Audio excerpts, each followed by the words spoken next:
Hello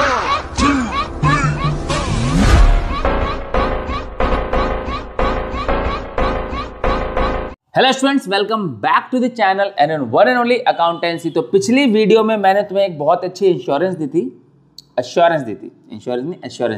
क्या थी assurance की बच्चों? आज की इस वीडियो में, अगली वीडियो दैट इज आज वाली वीडियो में हम बहुत इंपॉर्टेंट क्वेश्चन करने वाले हैं, बहुत इंपॉर्टेंट, ठीक है, जिसमें पिछले जितने भी टॉपिक्स आपने अलग अलग टुकड़ों में किए, आज वो सारे एक साथ मर्ज हो जाएंगे, है ना।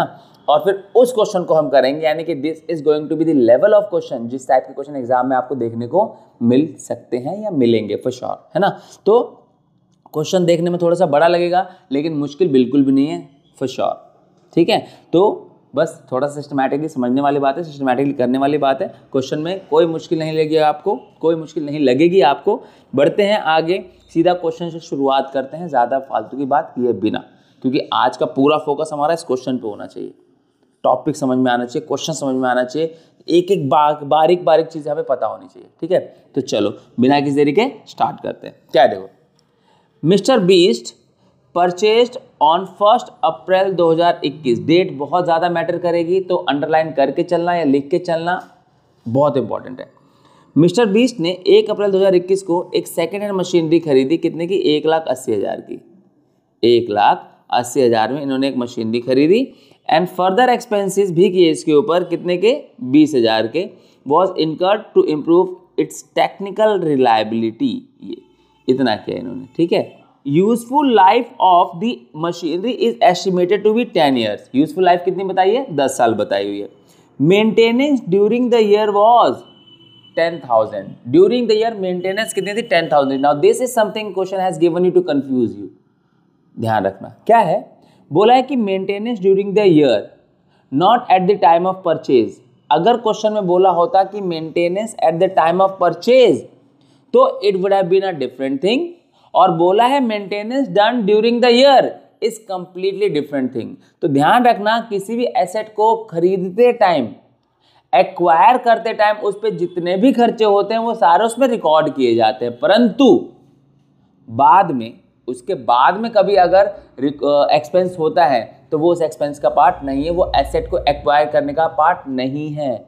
समझ में आ रही बात? यानी कि आपने एक एसी खरीदा और उस एसी को इंस्टॉल कराने के लिए इंस्टॉलेशन कॉस्ट लगी 2,000 रुपये, तो एसी की कॉस्ट प्लस में इंस्टॉलेशन कॉस्ट मिलाकर वो उसका कॉस्ट है टोटल, वो एसेट में इंक्लूड होगा। लेकिन आपने एसी खरीदा, ठीक है, 6 महीने चलाया और 6 महीने बाद आप सर्विसिंग करा रहे हो, पेड सर्विसिंग करा रहे हो, तो that is not part of the asset, that is not cost of the asset, that is part of repair and maintenance, तो वो अलग खर्चा हो गया, तो that is not taken to assets account। ये बात हमेशा ध्यान रखना। एसेट को चाहे सेकेंड हैंड एसेट ही क्यों ना है, अगर परचेज कर रहे हो, परचेज करते टाइम उस पर कोई भी खर्चा कर रहे हो, ठीक है, इस्टेब्लिशमेंट का हो सकता है, ठीक है, इंस्टॉलेशन का हो सकता है, वगैरह वगैरह, तो वो उसी में आएगा। कैरेज का हो सकता है, लेकिन अगर बाद में हो रहा है खर्चा, 2 महीने 3 महीने 4 महीने बाद हो रहा है उस एसेट के ऊपर खर्चा, तो वो उसका पार्ट नहीं है। तो ध्यान रखना कि maintenance during the year was 10,000, ये हमारे किसी मतलब का नहीं है, ठीक है, कहीं इसको ऐड कर दो आप। ऑन 1 जुलाई 2022, अब 1 अप्रैल 2021 को हुआ, अब 1 जुलाई 2022 को an additional machinery costing 1 lakh was purchase on 1 अप्रैल 2023। The machinery purchase on 1 April 2021 having became obsolete was sold for 1,10,000। अब 1 अप्रैल 2023 को, ठीक है, जो मशीनरी 1 अप्रैल 2021 को खरीदी गई थी, वो पुराने वाली 2 साल पहले वाली, have became obsolete, ठीक है, यानी अब वो हमारे लिए किसी यूज की नहीं रह गई है, ठीक है, तो हमने उसको डिस्कार्ड कर दिया और उसको कितने में बेच दिया? 1,10,000 में, ठीक है। On 1 October 2023 new machinery was purchase at a cost of 1,50,000, और उसी साल अक्टूबर में एक और मशीनरी खरीद ली जाती है 1,50,000 की।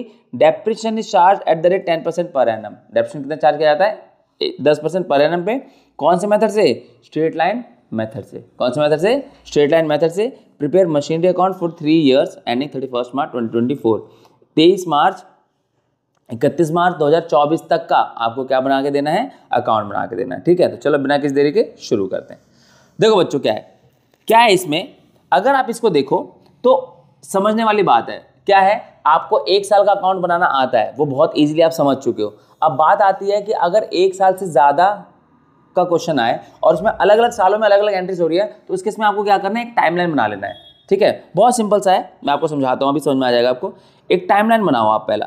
ठीक है, क्या होगा, ये टाइमलाइन है आपका 2021 में शुरू हो रहा है, 22 में खत्म होगा, तो 2021 और 22 का। दूसरा टाइमलाइन बनाओ आप, ये आपका 2022 और 2023 का।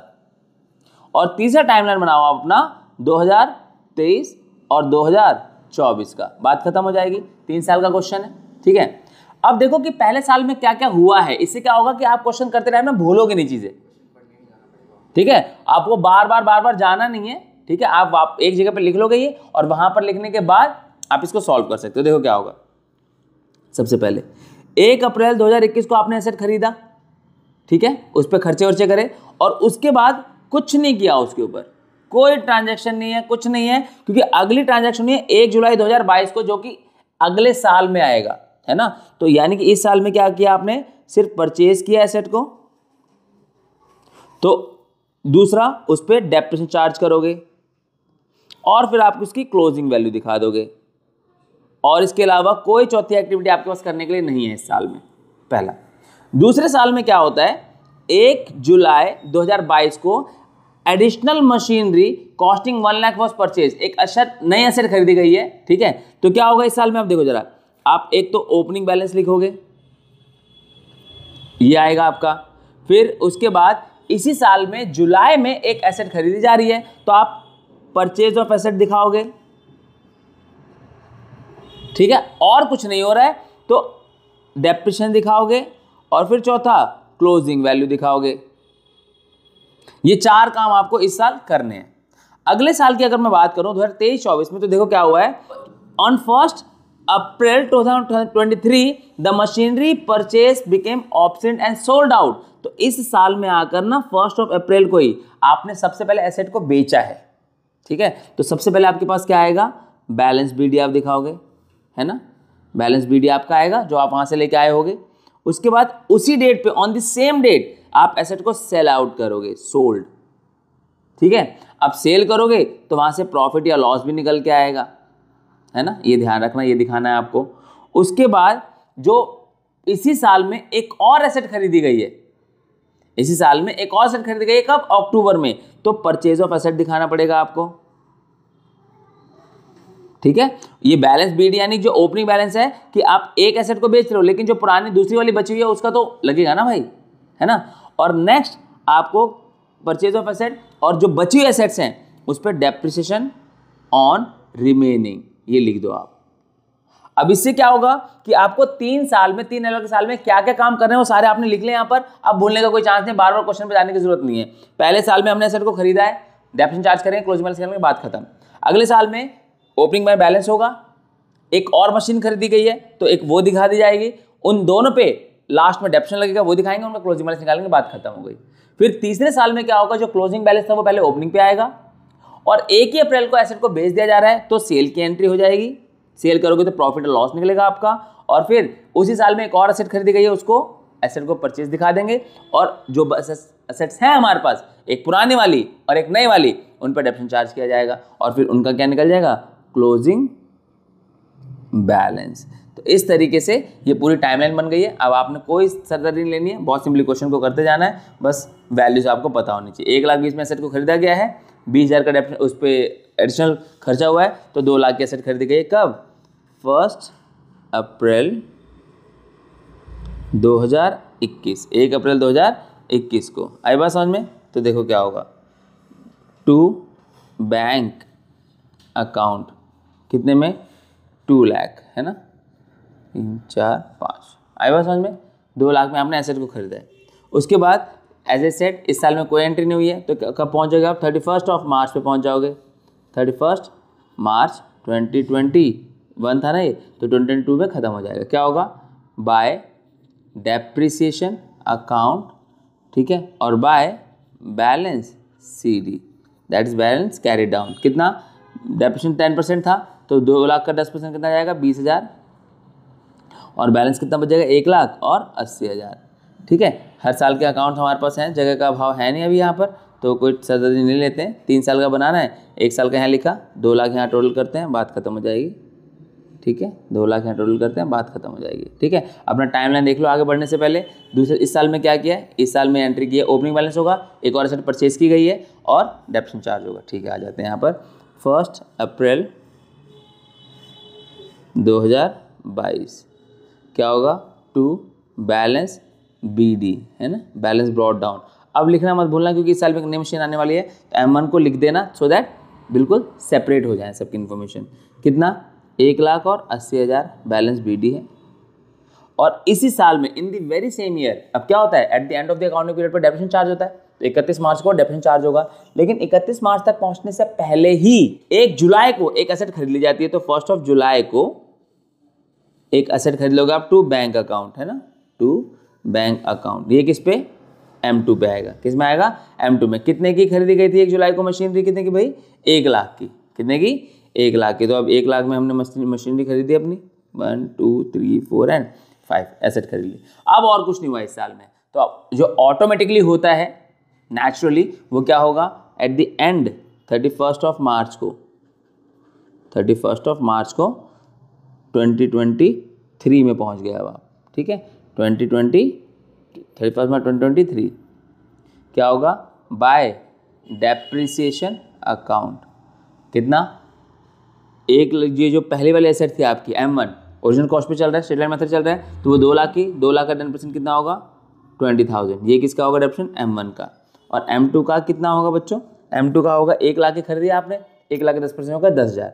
ये आइडियली दिख रहा है ना, लेकिन एसेट को कब खरीदा गया है, जुलाई में। तो कब तक यूज होगी, जुलाई, अगस्त, सितंबर, अक्टूबर, नवंबर, दिसंबर, जनवरी, फरवरी, ठीक है, और एक मार्च, 9 मंथ्स, 9 महीने यूज होगी। या तो ऐसे काउंट कर लो, और नहीं तो ये देखो कि अप्रैल हटा दो, मई हटा दो, जून हटा दो, बाकी रेस्ट ऑफ द ईयर में यूज होगी। वह तब भी 9 बच रहे हैं 3 हटाने के बाद भी, तो 9 महीने का डेप्रिसिएशन कितना आ जाएगा, 7,500 करके देख लेना आप। 1 लाख इंटू में 10/100 इंटू में 9/12 करोगे ना, तो आपको यही वैल्यू मिल जाएगी। ठीक है, 7,500, तो ये हो गया आपका 27,500, और सॉरी 27,500 ओनली 1 2। और यहाँ पर क्या होगा, बाय बैलेंस CD है ना, बैलेंस कैरी डाउन किसका, M1 का भी आएगा और M2 का भी आएगा। M1 1,80,000 की थी, ये रही 1,80,000 की, उसमें से 20 की और कम हो गई तो कितने की रहेगी, 1,60,000 की ये रहेगी। और ये 1 लाख में से 7,500 कम हो गए तो 92,500, 92,500 की ये रह गई। ठीक है, दोनों का टोटल कर लो और यहाँ पर आप दिखा सकते हो, दोनों का टोटल आएगा 500, दोनों का टोटल आ जाएगा 500, और 2 का 2, 9 और 6, 15 का 5 और 1, 2,52,000 ये आ जाएगा टोटल। और ये आ जाएगा 2,80,000, और ये जाएगा 2,80,000। आया बात समझ में। तो इस तरीके से आपका इस साल का अकाउंट क्लोज हो चुका है, ये साल पूरा कंप्लीट हो गया आपका। अब बारी किसकी आएगी, लास्ट ईयर की, 2023-24 की, है ना। 2023-24 की टाइमलाइन देख लें। ओपनिंग बैलेंस दिखाना पड़ेगा, इसी डेट पे 1 अप्रैल को एसेट को बेच दिए गए, सेल दिखाना पड़ेगा, सेल करोगे प्रॉफिट लॉस होगा वो दिखाना पड़ेगा। फिर इसी साल में अक्टूबर में एक और एसेट खरीदी गई थी वो दिखाना पड़ेगा।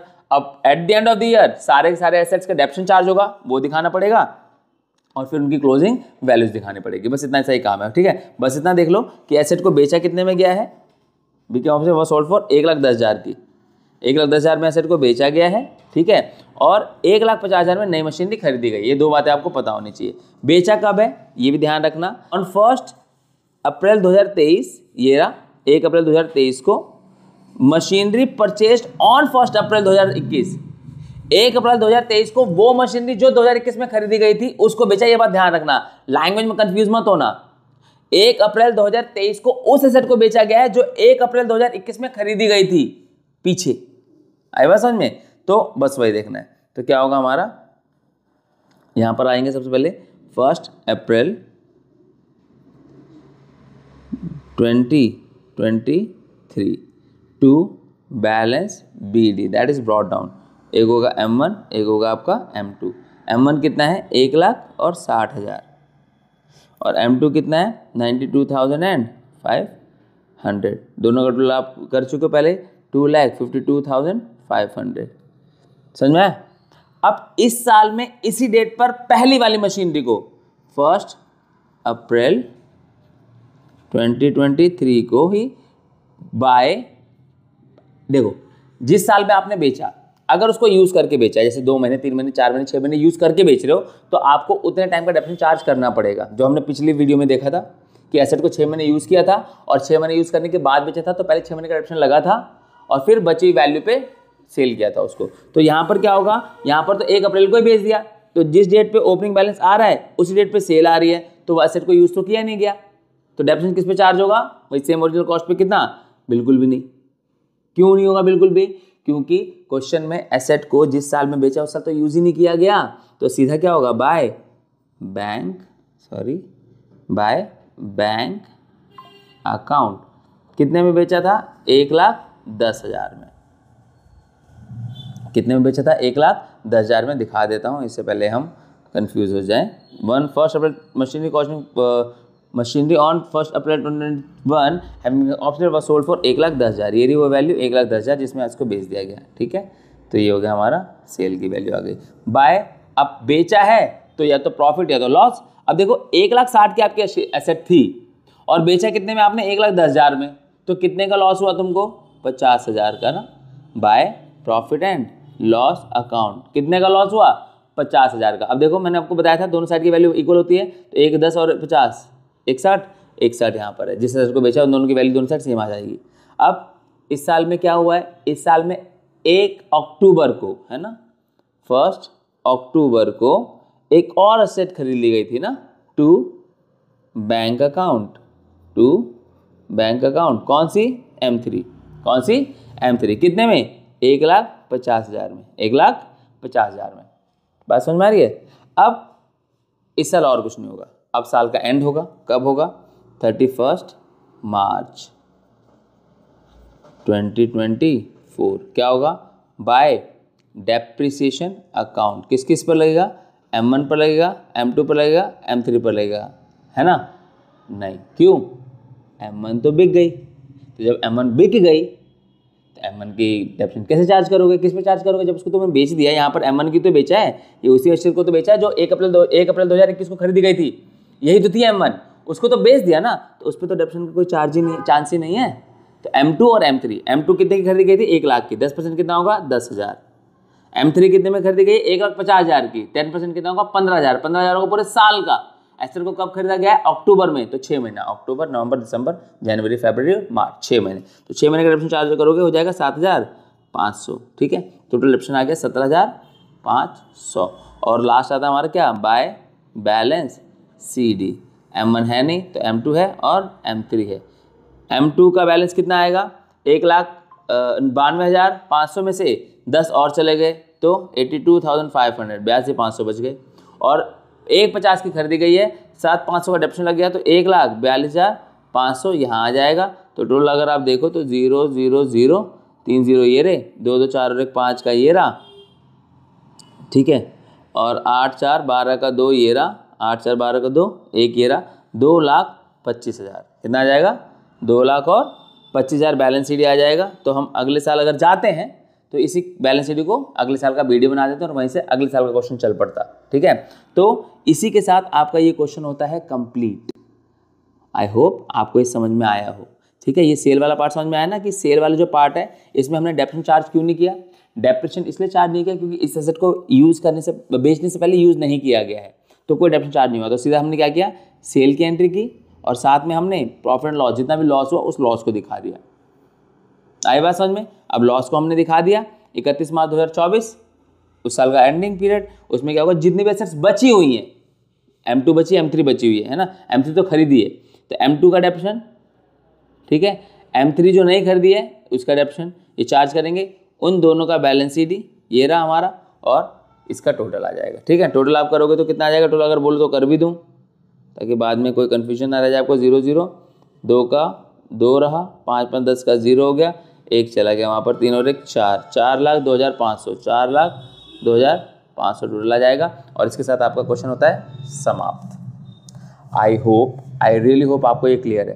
क्वेश्चन इंपॉर्टेंट है क्योंकि अब आपके सही मायने में जो फंडामेंटल्स है स्ट्रांग होते चले जाएंगे, और जो पीछे आपने पार्ट्स में किए ना उनको अब यहाँ पर आकर मर्ज कर दिया गया। देख रहे हो, 3 एसेट्स खरीदी गए एक ही क्वेश्चन में, 3 एसेट एक ही क्वेश्चन में खरीदी है, पहले स्टार्टिंग में, फिर 1 साल बाद, फिर 1 साल बाद, और उसमें से एक एसेट को बेचा पहले वाली को, सबसे पहले वाले को, ठीक है। तो ये हमने सेल की एंट्री की एंड आई नो कि आपको क्लियर है ये क्वेश्चन, बहुत अच्छे समझ में आ गया, बट फिर भी जस्ट फॉर दी एश्योरेंस आप इस क्वेश्चन को एक बार दोबारा से करके देख लेना। ये स्क्रीन पर मैं लगा देता हूं यहाँ पर आपके सामने, इसका स्क्रीनशॉट ले लेना और इस क्वेश्चन को खुद से करके देखना, खुद से करके, और फिर बाद में टैली करना कि जो तुमने किया वो सोल्यूशन और जो मैंने तुम्हें कराया वो सोल्यूशन, क्या वो दोनों सेम आ रहे हैं? अगर आ रहे हैं तो you are good to go, और वो आएंगे क्योंकि तुमने बिल्कुल बेसिक से समझ के स्टार्टिंग से किया हुआ है, ठीक है। तो this is it for this video.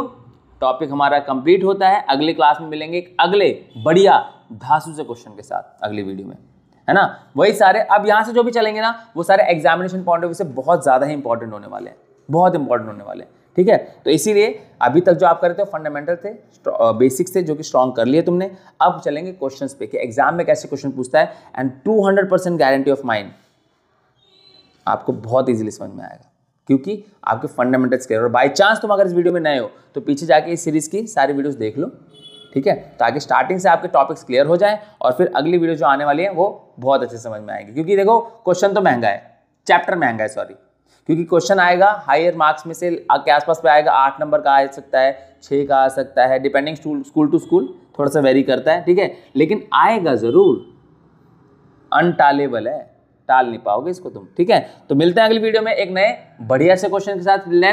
Take care of yourself.